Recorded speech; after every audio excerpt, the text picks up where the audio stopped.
All right, good day, everyone. So, welcome back to the price action index.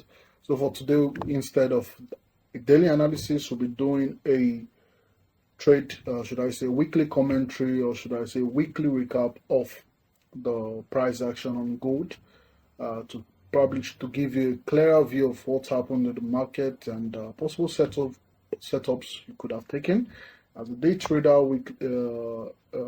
swing trader, and all, and more deeper understanding, deeper break, and insight on what the price did during the course of the week. So before we go in, I would urge you guys to go through the previous daily analysis from Monday to Friday. Go through them so you see I call each move. I gave you guys my weekly objective. I call each move, told you what I was interested in, where I'll be expecting price to trade to, when I was expecting price to expand towards my objective, and when we'll be expecting consolidation on. So you would clearly see a day-to-day how it feels day to day trading as a professional trader using the smart money concept. So for today, we're going to start with we're going to be talking on gold for this. So gold on the weekly time frame, it's yeah, we are still pushing higher. We're currently still pushing higher. I'm still expecting an expansion. I mentioned last week I would want to see how we treat this level, this high right here. If we did close below it, I might be looking for lower prices. But currently, we did close above it. So yeah, I'm not still sure of a full-on reversal yet, but let's see how price works within this fair value gap for the coming week. Might see an expansion lower depending on how the week opens, and yeah, that was it. So going down to the daily.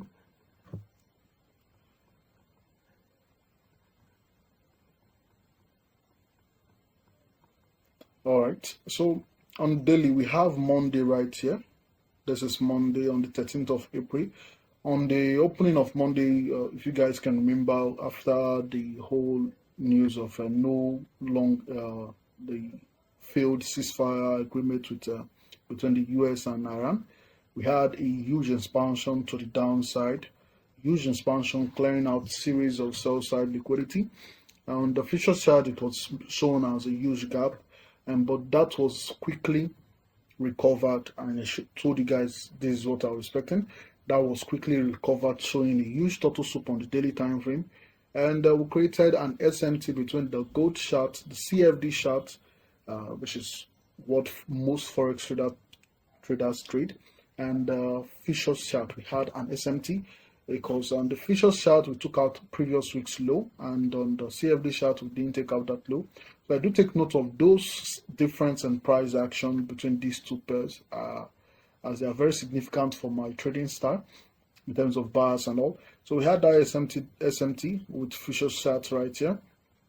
This is the low. This is the low of last week. We had the SMT. This Monday we traded lower, we didn't get that. So we did reject a lot higher, closing above this low right here, giving us a total soup right here, as well as an SMT. Now we have an objective which is this relatively equal high. I told you guys I will be aiming for. And on Tuesday we had 8:30 a.m. call PPI news. I told you guys to wait till then. If you are not comfortable trading, waiting, then you see a good setup. And we did see a lot of move during that day and a huge expansion during call PPI and towards this level. We didn't take out that level, but by Wednesday we ran towards that level, swept that buy side, and had a rejection. And I made mention to you guys that we are not done with the buy side yet. We are still going to run towards sweeping those highs. And I gave you guys the reason, and most of my private students already know why I was waiting for that and why I was seeking that as well. So Monday closed, Wednesday closed bearish, creating leaving this fair value gap right here, which is called also called a BC. You understand? So I told you guys I would want to see this BC act as support, and I would want to see price push higher one more time. At least one more time. I would want to see that. Monday, Thursday, we did that, tested that, the upper quadrant of that fair value gap, rejected, and we closed bearish, given this doji indecision candle. Most retail traders were already looking for sales, but as smart money traders, we already know when to expect more manipulations, when the retails are so interested, so convinced price is going to trade lower. Now on Friday, we ran towards Thursday's low, swept Thursday's low, and still failed to close, violate, or should I say close below Wednesday's low, showing the use started rejecting that level. And I told you guys I was interested in higher prices towards that level, and I told you guys to be cautious of previous sections high, previous sections low, and previous sections high, previous days low, and so on. And you can see we expanded higher and took out the previous weekly high for this week. Now go down to the hourly time frame for more details as to what occurred. So now on the hourly time frame, this line right here is indicating the opening of the weekly, or should I say the start of the week right there. So I'm going to reduce the opacity of this so to see a lot clearer. So now this fair value gap had not been created until Wednesday, so we are just going to read this. So on Monday, after price ran down, swept liquidity, we saw price creating during Monday. We saw price stalling, and during New York section, we swept liquidity, traded it back into this fair value gap right here on the hourly time frame, rejected that level, to soup, displaced, created another block, and we had a retest of that other block, and that could be an entry towards buy side liquidity right here. Pushed higher, displaced once more, creating a fair value gap, and once more we had a smart money divergence. We had an SMT with the Fisher chart as well. This is Asian low, and I think this is London, towards the close of London.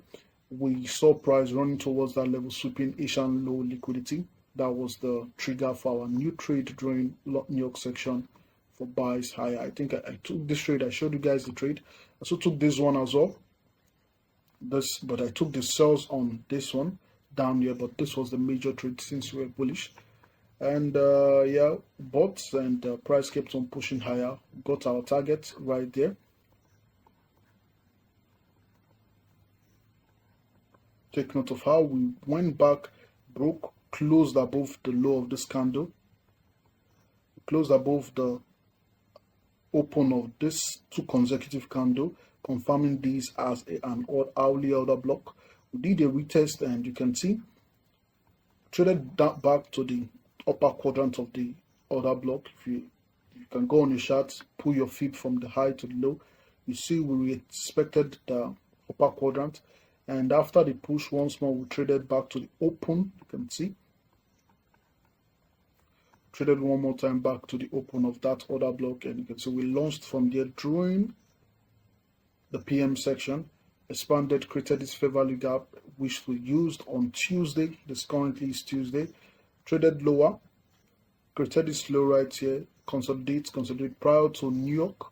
We had an expansion lower, creating an SMT, which is a bullish signal, sweeping out sell side liquidity right here. And during New York section, we had a displacement, price trading back to this hourly fair value gap, and you can see we launched from there, giving an eye of institutional order flow entry drill, traded back into there, launched from there towards our objective right there. So these levels could be our levels for entry.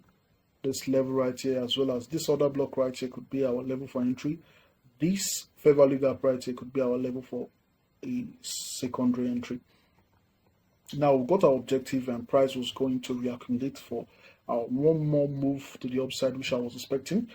Wednesday did the accumulation. Yet there were intraday trades that you could engage in on, and which are mostly based on sections and section liquidity and intraday liquidity, which I'm not going to talk about here. I'm just going to focus on the major moves and major trade. And the last trade I took, which was on Friday, Wednesday consolidated, we didn't have high impact news. Thursday consolidated, no much move. Then Friday at the opening, or should I say at Asian section, ran towards the low of London, the low of the previous day low, swept the previous day low liquidity. Take note of what is happening right here. We traded down to the midpoint of that daily fair value gap, rejecting that level, showing two confluence. Now we did not trade to the lower half of that daily BC, showing that price is still strong, and yeah, we can trust that price is going to hold. Now take note of what else I'm going to be highlighting here. So this tick shaded line is the low of Wednesday's daily candle. We've been rejecting it. Now this week right here, I'm grading that weekend. There's something I really don't show more often on my chart. You can see we traded down to the week, traded down with the week, give that week, and weeks long ways can be treated as gap. I said it several times, and when treating gaps, I really don't care about the lower quadrant right here, so I'm going to take that off. You can see we traded. Here's one thing I want you to take note of. We failed at all times, several times, to close below the upper quadrant, showing price was still strong on the bearish end. We did go down to the midpoint just once, just tapped there and rejected. And several times we did reject, and we had a displacement during the New York section, which was the section we're waiting for. And I got on trade after the close of this candle towards our objective, which was the previous weekly high. Now, for a little bit more details before we end this recap, on the 15 minutes, which is the last time frame I'm going to go through, more details. You can see for entries right here, for those using a simple entry as the 2022 model, total soup and displacement fair value gap, you can see after the grab of liquidity, we had this huge displacement, price trading back to that fair value gap. That's an entry. Take an entry right there. You can have an re-entry once price trades back into the midpoint of that fair value gap on the 15 minutes. Taking an entry there, stop loss can go below the low of the first candle. Take note, a fair value gap is formed by 3 candles. This is candle number 1, candle number 2, candle number 3. Candle number 2 always carries the fair value gap. Now, taking a trade off the candle number 2, our stop loss is definitely going to be below candle number 1 around this level. So our trade is likely going to be like this.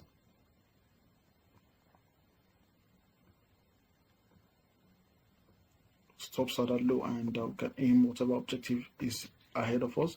So that would be our first entry. You can see we had double confluences. We're expecting the upper quadrant of that hourly order block, as well as this 15-minute fair value gap. Now on Tuesday as well, we had that after the SMT right there. We saw the sweep of liquidity right here, and you can wait for the displacement. We got our displacement right here, and your trade could be on the 15-minute. Take note of what is happening right now. I'm going to repeat again. If your model is as simple as sweep of liquidity, I'm going to make it non-wall again. If your entry model is as simple as sweep of liquidity, displacement, and trade back into fair value gap, this week would have been a great week for you. Monday there was a clean setup, and that's a model I would one day talk about and break down for you guys to see for yourself and see something you can use. Now on Tuesday we had that sweep of liquidity. We didn't break any structure until this broke structure, price trades back into this fair value gap. That could be your second entry, and as always, entry on candle 2, stops is going to go below candle 1. That could be our entry targeting whatever objective is ahead of us. Now that's it for Monday. Tuesday, Wednesday we didn't get more straight since price was taking out our objective, and we're having a retracement. Take note for those who were in the group and following daily analysis, I did mention that we're going to trade back to a discount PDRA on the hourly time frame, which I'd want to hold, and I'd want to see price navigate from there towards the buy side, which price did exactly. And on Friday, same thing happened. Saw price trade lower, sweep liquidity, displacement. There were no clean displacement right here, as I would not be interested in this level. Why? It was not even my timing. But yeah, we had the push right there, and this fair value gap held price until New York section, which I was interested in. Displacement right there. You can see price trading back into that fair value gap for an entry. Same logic, entry right there, entry on candle number 2, stops below candle number 1, and that could be your trade back to the previous week's high. And by the end of the video, probably during this video, I will show you guys exactly this trade. I think for those, this is the only trade I did not show on the group. I showed every other trade I took on the group except this one, so I'll be showing this one probably at some corner of this video, so you guys to see the screenshot of it, the screenshot I took. So that's basically it for this week. This week was a nice week. Wednesday, Thursday was not really clear, but we had our buyers in play. It was very nice, clean buyers, and yeah, something you can wait, be patient on. I said it several times on the video. Just be patient. You will get a clean setup, a clean trade. And for those who are interested in swing trading, yeah, I do teach on swing trading. I do give models on swing trading. I personally don't swing trade. Why? I'm someone that I really don't like waiting for the entirety of the day or week to get my profit locked in. I'm more like a section trader. I'm in before the end of the section, and I'm out. And that's it for me for the day. So that's it for today, guys. If there's any question, to drop the questions on the comment section. And if you would want more of these breakdowns on how the week go, do subscribe to the channel, turn on the notifications. I'll be dropping more and more of those videos every weekend. We'll be doing a recap on what the week did, and Sundays we'll be doing a projection for the week. That's my weekly analysis and what I'll be expecting. Then as always, day-to-day analysis will be going on. So to be very busy, very fun, stay active, you learn and get some ideas on how to navigate your week trading goal. Like I said, by the start of next month, we'll start touching on the dollar index, on GPUSD, Euro USD, and Bitcoin for those who are interested in that. So have a nice day and trade safe, or to have a nice weekend.